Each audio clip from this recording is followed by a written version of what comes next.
Mid-term in 2009 Parliament, the House found itself dealing with a peculiar problem, that of absenteeism. It only got worse as the term of office of MPs neared an end and the election fever set in. And this is the period when members of parliament are preparing themselves to go back and face the people.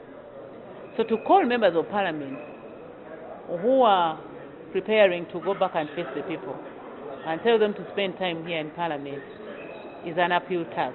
What's experiences so far I have experienced in parliament is that you start going to the constituency from the day you are sworn in to the very last day you are either voted in or voted out. There is no time for you to concentrate on your parliamentary work. No time. You must go to the rural areas. You must go back to your constituencies. There is burial. There is weddings. There are these other parties. There are these other meetings in the villages. There is no institutional discipline. Sometimes you wait for the speaker for 1.5 hours. So the speaker can conduct private business. You go and report at 2. The speaker is not there. Then at 3:30, the speaker is showing up. Second, once you have the caliber of the MPs that we have, you cannot deal with absenteeism. Many of them are just fortune hunters. They are in town, in Chikubo, in Chiseka Market, everywhere. On several occasions, the chamber, which is supposed to have more than 300 lawmakers, could be seen empty. I have proposed that the next parliament will have to look again at the rule of procedure and see how we can adjust in order to ensure that we whip or we apply stronger whip to make sure that members of parliament make it as a matter of priority to attend the parliament. You must really also question yourself, examine yourself.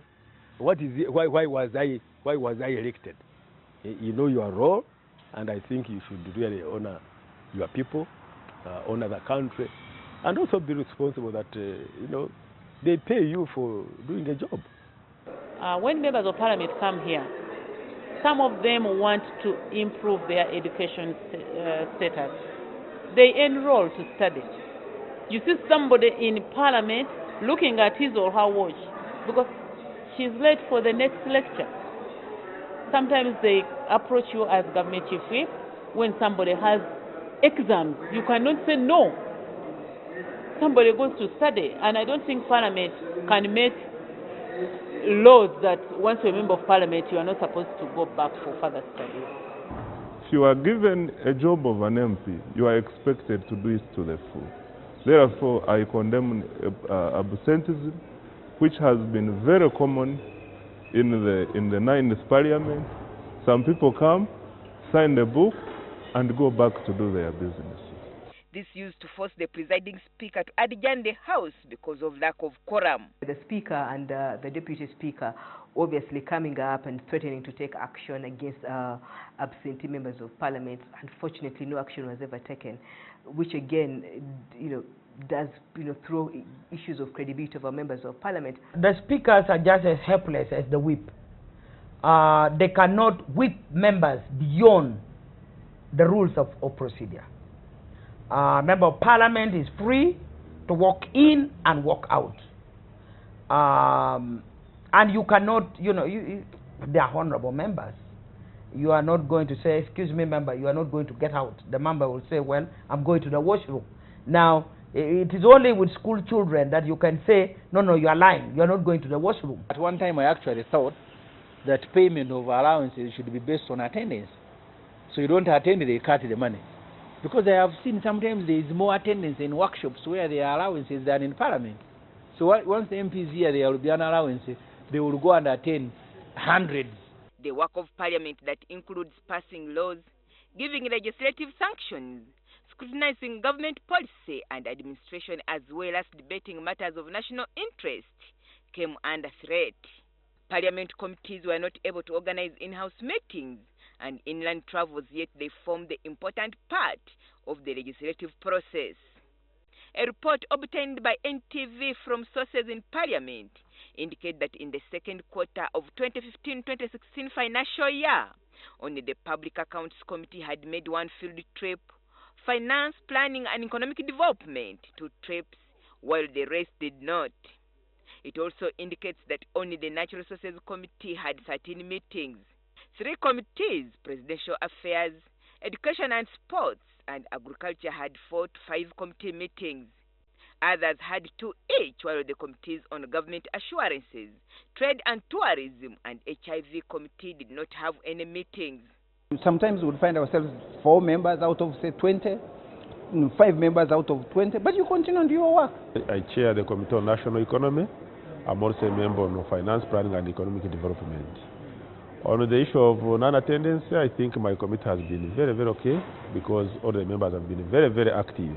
For the fact that members may come, attend briefly and go, you may not stop that one. And I think even the Terrace Parliament, it may not be stopped unless the rules of procedures are reviewed.